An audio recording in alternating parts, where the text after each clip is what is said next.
Or when we talk about investing in shares, the conversation often jumps very quickly to all the exciting stuff. Which company, which sector, which markets, the themes, and whether the rand is about to help or hurt us. But before any of that, there's, I think, a fundamentally more personal and frankly more important question. What kind of investor are you? Because the best portfolio on paper can actually become the worst portfolio in practice if it doesn't match your temperament or your financial capacity or your time horizon and your goals. If you've taken too much risk and you can't sleep at night, well, that's not really what investing should be about at the end of the day. So today on Business Talk, we're joined once again by Wendy Myers, head of PSG Securities, to unpack how investors should think about defining their risk profile and choosing the right investment style that matches them, and then deciding how much control they want to retain when working with a professional advisor or portfolio manager. So, Wendy, great to have you back on. And I think this is such a great topic because we like talking about all the sexy, exciting stuff. And as I said, which share are you going to go into NVIDIA at these levels, that kind of thing. But you really have to start even before that. And I think many investors want to know what kind of investor they are. Why is that the proper starting point to understand their own risk profile? I agree, Michael. I mean, in the financial industry, we talk about, define your risk profile so glibly. And I don't really think that people truly unpack, what does it mean for me? And when I say define your risk profile, well, what must I do? So I think it's important for investors to understand that when you define it, it really is a way of defining three elements of your approach to investing. So you have to define your risk tolerance. But what I mean by that is the psychological comfort of seeing your investments go up and down and being comfortable with it. It's effectively saying, well, if I can see my portfolio going up and down, I'm actually comfortable with it and I can sleep at night given these market dips. And then a second component of your risk profile is your risk capacity. Now that really talks to your financial capacity in being able to absorb losses. I mean, I've got many cases of friends or family who've suffered quite big losses, I'll be honest with you, and they've panicked and they've sold out of the market only for those shares to recover. And if they'd remained invested, they would have actually reaped the rewards. So you really need to almost make a call to say, even if the market dips X amount, I don't need to withdraw from my portfolio and I can stomach those losses, but not realize them. And then time horizon, we talk a lot around, obviously your risk profile is a lot more if you've got a much longer time in the market. And that's because obviously, just like I said, any big market dips, you can actually comfortably accept that because you've got time in the market for it to correct. And if you've defined this risk profile of yours, now you need to say to yourself, well, given my risk profile, where do I fit in am I conservative as an investor? Am I in the moderate? Am I in the aggressive bucket? And, we often say, well, depending on my age, I must be X. But I disagree with that. I mean, age is a component of it. But it talks to, if I've answered these three questions, then does it mean I'm conservative because I'm really not capable of stomaching these big losses? So I really want to protect my capital and I want steady income. I don't want aggressive growth. So then I would obviously skew my portfolio to be more cash heavy, more money market focused, and have some shares, but maybe those dividend paying kind of blue chip stocks. And then obviously if I'm moderate, then I want to have a balance of capital growth and capital protection, but then still know that I've got some good upside on the share side. And then obviously aggressive. Now, some people will look at my portfolio, and I'm 100% in shares and obviously ETFs. But I would say, even though I'm probably at an age where I should be maybe more moderate, I'm actually very aggressive in my portfolio because I spend a lot of time researching the shares that I'm investing in. I enjoy the market. And so I'm comfortable to accept the dips when they are, because I'm aiming for the higher upside. So I think those are the components an investor should consider when they look at their risk profile and decide how they should approach investing. And, it sounds easy to hear you talk about it like that, but I think often And I've had the experience where I think we maybe overestimate our tolerance for volatility. When markets are calm, everything's going up, and you get in and you think, wow, I know commodities are cyclical and I'm going to ride the PGM train, and you go up 100%. But then when you dip, and we've touched on this in the past, by 50%, it almost feels worse than, the 100% gain. And so you start to question, well, how much tolerance do I actually have for that kind of volatility and risk? So I think you really, you nail a very good point there. You've got to understand, what it is for you personally that you'd be able to stomach, because otherwise you're going to make the wrong decision. And then you're going to undo all of the good work that all of the planning and sitting down, even with the planner, might bring you. Now that you've defined your risk profile, you obviously need to define what style of investing will work for you. And we talk about often an investment portfolio, but it's, it's a useful word because it reminds us that we're not looking at shares in isolation. But why do investment professionals use the term portfolio firstly? Yeah, so I think this is so fascinating for me because, there's always a history with everything, Michael. And with investing, there's also a history. So portfolio obviously describes your pool of assets that is sitting in an account, but it's derives from the Italian word portafoglio. And this actually translates to leaf carrier or sheet holder, because before everything moved to digital, and now investing on an online platform is second nature to all of us. But when everything wasn't digital, your investment portfolio was literally held in a large leather briefcase or in a notebook. And, that held the physical stocks of your bond certificates and your share certificates. So, nowadays, that physical briefcase is gone, but the terminology is stuck. So I think it's kind of cool to recognize that's where your history comes from with this term, a portfolio, and why it refers to the shares in your account. And it's really just the collective term for all the financial assets that you've invested in, whether it be shares, ETFs, unit trusts, and even money market and cash. And it's how you build these various asset types together to balance your risk and reward within your portfolio and achieve your portfolio returns. I love that history. You always bring such interesting history to the conversations, Wendy. Thanks for that. And I wonder if it's got anything to do with the Medicis. But, you mentioned the word portfolio being this all-encompassing briefcase, umbrella for all of our investing and different assets and everything like that. And I often think of us building portfolio lives nowadays as well, because I know most people have different side hustles, different jobs, and we've got so many different elements to who we are as well. So I think, investing is part of that whole portfolio lifestyle that we're building as well. So now we understand why the financial industry refers to an investment portfolio. Given this, what would you say are the main strategies? And I know there are many, but the main ones that finance professionals adopt when managing money.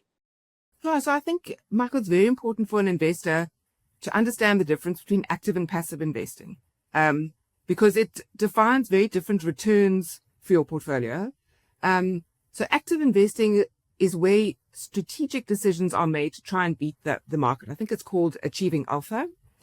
These active managers, they study individual assets or groups of assets, and they make an active choice about which shares they want to own for the client and what not to own. That's why it's called active. So they obviously think that the market sometimes misprices an asset. And personally, I agree with this philosophy. So certain shares might not actually reflect their true value. And that's when the active manager will look to buy more exposure to that stock, because it's effectively going at an available discount. And obviously, these professional managers, they monitor the market very closely. So it takes a lot of time and effort to be an active manager. And there's a lot of frequency in buying and selling assets, because obviously they're hoping to outperform the benchmark, because they tracked and their performance is ranked against how they track against these benchmark indices. Think of the JSE All Share or the S&P 500. So the active management style is an approach to generate higher returns. But it's important to note that obviously it takes time, it takes research, you've got to be highly experienced in the market. But one of the benefits of active management, it allows the manager to react very quickly to market changes. And I think that's often the power in active management. because that's where, if you are on top of what's happening, you can really benefit by buying those dips and benefit from the volatility that always comes, because we know the market is manic depressive and it will always show signs of volatility. But it comes at a cost, because obviously buying and selling assets leads to higher trading costs. And this obviously might impact your returns. So it's very much a balancing act. So if you're not comfortable with that type of management, then you can look to something called passive management. Here, it's a much more relaxed, very much long-term approach. The goal is not to beat the market. It's actually to match it. And investors that are in passive management, they invest in an index fund or an exchange-traded fund, like a world index fund, and they're comfortable to sit back and let that index generate returns.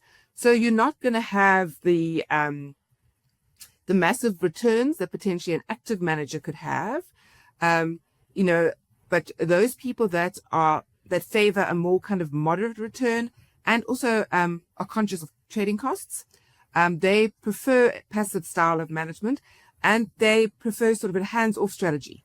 So it obviously suits their personality, but they accept the fact upfront, and I think it's important to note, that they're not going to have the material returns that an active manager generally does. So I think it's important for an investor to know this upfront going forward.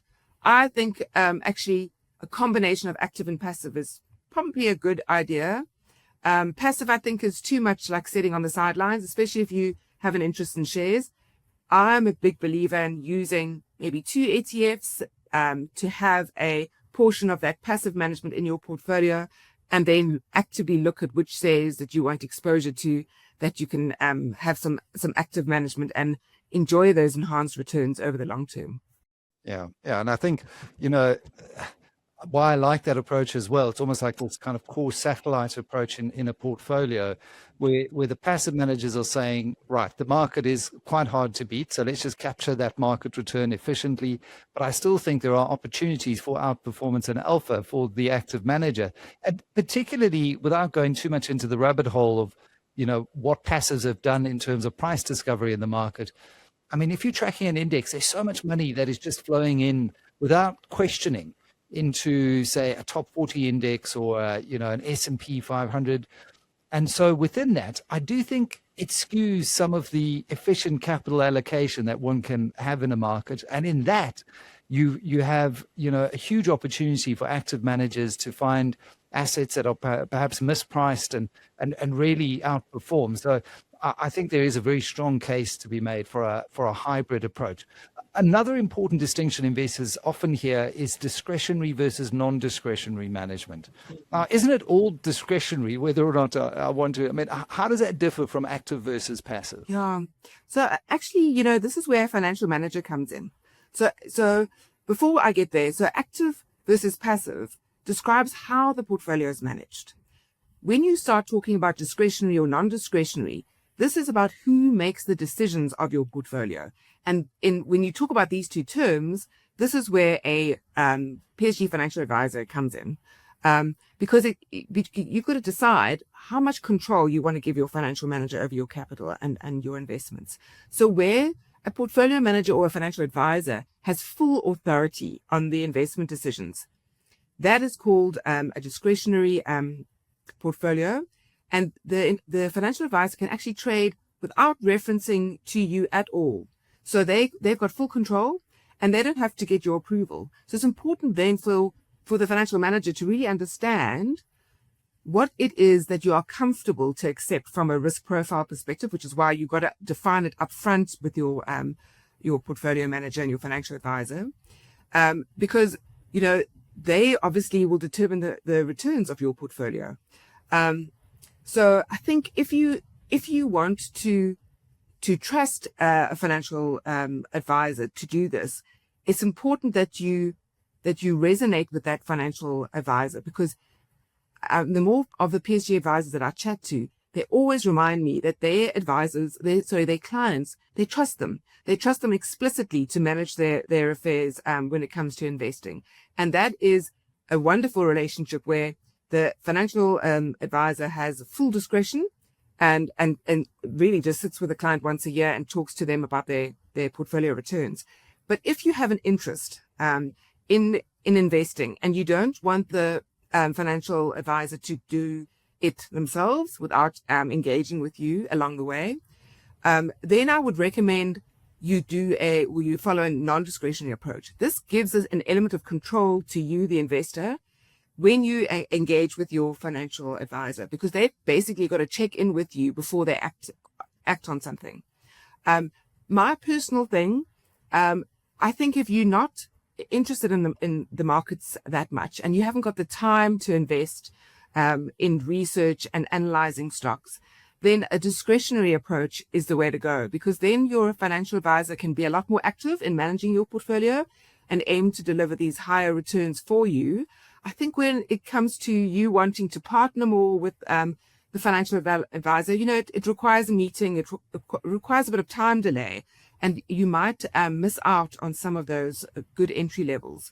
But again, like we've always said, Michael, it's very much a personal thing, and you've got to sit down with your financial advisor and decide what's right for you from the beginning, and also know that over time your profile changes. So regular meetings with your financial advisor is absolutely a necessity, but enjoy it along the way, because I think, it's an enjoyable experience, and it's great to see that your money works for you while you're focusing on something else.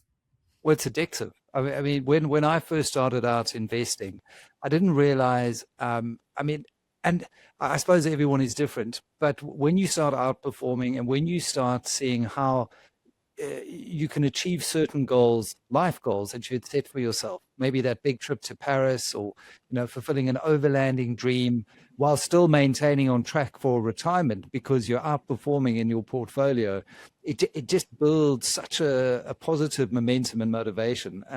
But I get the fact that not everyone has got the time, not everyone is a market geek like maybe I am or you are, Wendy. So if that's not you, then absolutely go the discretionary route. And then I think the advisor's first job has got to be, it's not about product selection. It's about helping the investor understand themselves, Yes. isn't it? I mean, that's really got to be that first conversation you have with the advisor. Yes, and understanding the psychology. Absolutely. There we go. Well, that's why hopefully this was a useful reminder that investing is not just about markets. It's about you. It's about your behavior, what happens between the ears, and a bit of self-knowledge. Know thyself. I think it was inscribed on stone by the Oracle of Delphi thousands of years ago, and the lesson still applies. So Wendy Myers, thank you very much, head of PSG Securities. Thanks for joining us here on Business Talk. Oh, it's a great pleasure. Lovely being here, Michael. Thank you.